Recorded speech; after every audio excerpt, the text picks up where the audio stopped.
Welcome to another edition of Math for No Reason. In this edition, we are going to prove this result, which states that in any graph with more than one vertex, there must exist two vertices of the same degree.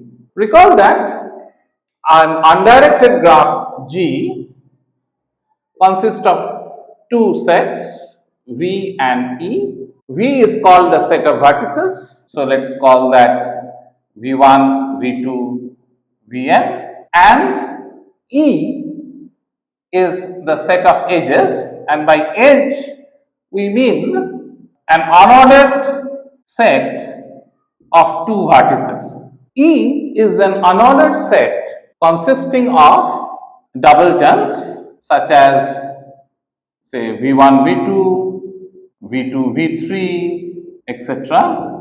So each of these doubletons represent an edge, and these two together gives us a graph. Say for example, if we have four vertices V1, V2, V3 and V4, and we have a graph like this, then our V is V1, V2, V3 and V4, and our edges are V1, V4, which represent this edge, then V1, V3, which gives us this edge, then V3, V4, this gives us this edge, and V2, V3, which gives us. So, any such collection of edges and this vertex set would give us a graph G. Now, by degree of a vertex, we mean the number of edges that are incident on that vertex. So, for example, the degree of vertex 1 is 2, as 2 edges are incident on it. Degree of vertex 4 is also 2. The degree of vertex 3 is 3. There are 3 edges incident on it.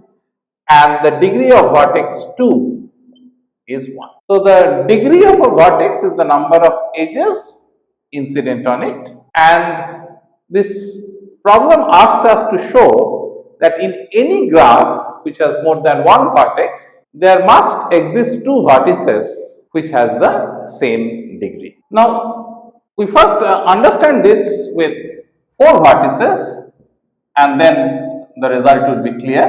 So, here are our four vertices, and let us think of the possible values taken by the degree of Vi. Now, apparently, these can take values 0, 1, 2 and 3. However, if say degree of V1 is 0, the degree of V2, V3 and V4 can take only values between 0 and 2. So, we see that all these three numbers cannot be different because all of them have to be either 0, 1 or 2. So, we end up concluding that there must be at least two vertices out of these four which have the same degree. So, in general, let us consider the situation when we have n vertices. Again, if there exists a vertex with degree 0, then there does not exist a vertex with degree n minus 1. Similarly, if there exists a vertex with degree n minus 1, then there does not exist a vertex with degree 0. Now, once we note this, that means all the degrees of the vertices dv1, dv2, dvn are integers between either 0, 1, 2 up to n minus 2 or 1, 2 up to n minus. So, we have n minus 1 possible different degrees and we have n vertices. So, by pigeonhole principle, we can conclude that at least two vertices must have the same degree. Thank you.